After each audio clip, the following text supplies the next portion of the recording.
देखिए, बिहार में इसी वर्ष विधानसभा चुनाव है, लिहाजा ऐसे में जो है तमाम जो दल हैं उनके तरफ से तैयारी जोरों शोरों से अब शुरू हो गई है। हमेशा इसीलिए कह रहे क्योंकि महागठबंधन की तरफ से आज एक बैठक का आयोजन किया गया है, जो एक पटना के स्थानीय रिजॉर्ट में ये बैठक का आयोजन किया और अध्यक्षता तेजस्वी यादव करेंगे। चर्चाएं हैं जो बहुत कुछ क्लियर होगी इस बैठक के माध्यम से। हमारे से बातचीत करने के लिए बीजेपी एमएलसी और बीजेपी कद्दावर नेता नवल किशोर जी हैं, जानेंगे कैसे देखते हैं जो बैठक जो हो रहा है। जानकारी ये सामने आ रही है, बहुत कुछ महागठबंधन का क्लियर हो जाएगा। बहुत कुछ उनके पास है ही नहीं तो बहुत कुछ क्लियर क्या कर लेंगे।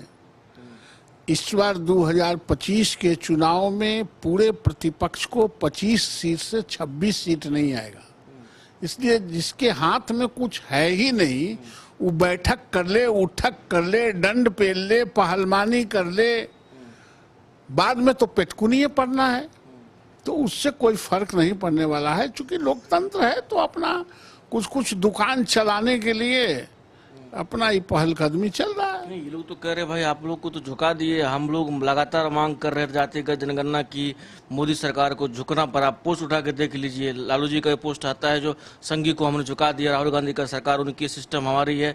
तो इन लोग को तो और हो गया भाई, हम जो कर रहे हैं पब्लिक में जाएंगे कहेंगे भाई हम जो कहे बात मानना पड़ा। वो लोग भ्रम पालते हैं, उनको ये पता है जब उनको कहने ही। अच्छा, कांग्रेस पार्टी डिमांड किससे करे? सबसे ज्यादा इस देश में सत्ता किसके हाथ में रहा है? कांग्रेस पार्टी के हाथ में। तो कांग्रेस पार्टी ने क्यों नहीं कर दिया था? जातीय जनगणना कर देना चाहिए था, ये तो मांगने की बात नहीं है। लालू यादव जी किसके पार्टी में थे? कांग्रेस में मंत्रिमंडल में थे, तो इनको कर लेना चाहिए था, लेकिन इन लोगों से नहीं हुआ।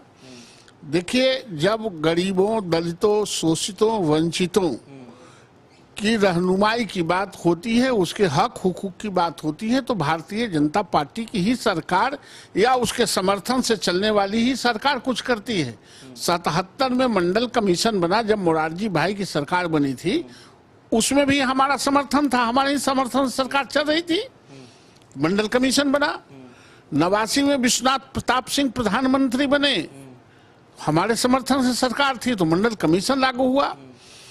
कर्पूरी जी चीफ मिनिस्टर बने थे 78 में 77 में, तो जो 27% 26% रिजर्वेशन लागू किया, उस समय हमारे समर्थन से कर्पूरी जी की सरकार थी। फिर 10% ये जो उच्च वर्ग के लोगों के लिए रिजर्वेशन हुआ, वो हमारी सरकार ने किया।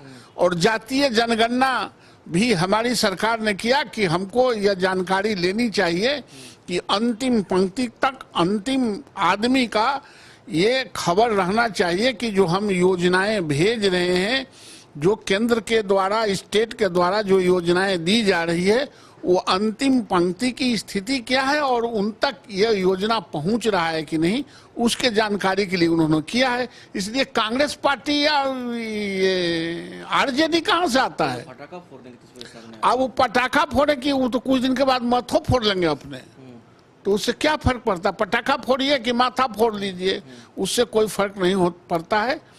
नरेंद्र मोदी जी हमेशा गांव, गरीब, किसान, मजदूर के लिए एक विजनरी काम करते हैं।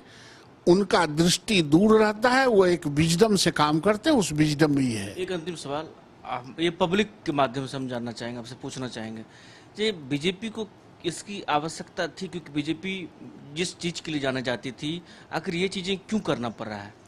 बीजेपी अपने आवश्यकता के लिए काम नहीं करती है। बीजेपी गांव, गरीब, किसान और जो दलित, शोषित, वंचित हैं, उसके लिए सोचती है, उसके लिए काम करती है, उसके लिए जरूरी था।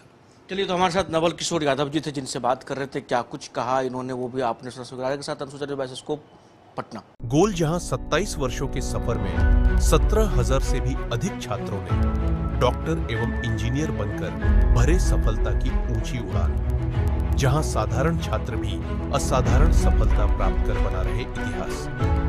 दूरदर्शी शिक्षाविद श्री विपिन सिंह के मार्गदर्शन में मेडिकल एवं इंजीनियरिंग के लाखों छात्रों के लिए आशा की किरण के रूप में गोल्ड रिजल्ट फैक्ट्री